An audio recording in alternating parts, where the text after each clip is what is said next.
जादुई सोने की दुर्गा माँ की मूर्ति। संगीता अपनी बेटी निशा के साथ एक झोपड़ी में रहती थी। संगीता रास्ते से लोहा प्लास्टिक उठाकर अपना और अपनी बेटी का पेट भरती थी। एक दिन, माँ, ये दुर्गा माँ की मूर्ति यहाँ क्यों रखी है? बेटी, कल से नवरात्रि शुरू हो रहे हैं, इसलिए लोग जगह जगह पंडाल में माँ दुर्गा की मूर्ति रखकर पूजा करते हैं। माँ, ये नवरात्रि क्या होते हैं? संगीता अपनी बेटी निशा को नवरात्रों के बारे में सब बताती है। संगीता की बात सुनकर, माँ, फिर तो मैं भी 9 दिन माता की मूर्ति रखकर पूजा करूँगी। बेटा, ये हमसे कहाँ होगा।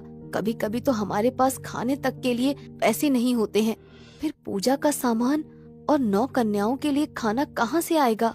मुझे नहीं पता माँ, मुझे माता की 9 दिन की पूजा करनी है। तुम चुपचाप घर चलो। घर आकर निशा रोते रोते सो जाती है। आधी रात को निशा की भूख से आँख खुल जाती है। तभी उसे कोने में तेज रोशनी दिखाई देती है। माँ, माँ, माँ उठो ना, देखो वहाँ पर कुछ चमक रहा है। अरे, ये तो दुर्गा माँ की सोने की मूर्ति है। क्या? दुर्गा माँ की सोने की मूर्ति? हाँ निशा, ये सोने की मूर्ति है। इसे बेचकर हमें बहुत सारे पैसे मिलेंगे। नहीं माँ, हम इसे नहीं बेचेंगे। नहीं, मैं इस दुर्गा माँ की सोने की मूर्ति की पूजा करूँगी।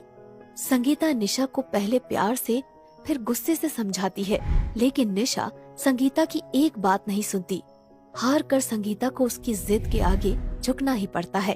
फिर अगले दिन, हे दुर्गा माँ, आज से मैं आपकी पूजा करूँगी। हे माता, मेरी ये बच्ची नादान है, इसे माफ कर दो। जैसे हमारे बस में होगा हम वैसे ही आपकी पूजा करेंगे।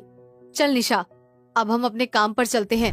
और दोनों अपने कबाड़ उठाने के काम पर निकल पड़ते हैं। शाम होते ही, माँ, चलो ना, घर चलना है। दुर्गा माँ की शाम की पूजा भी करनी है।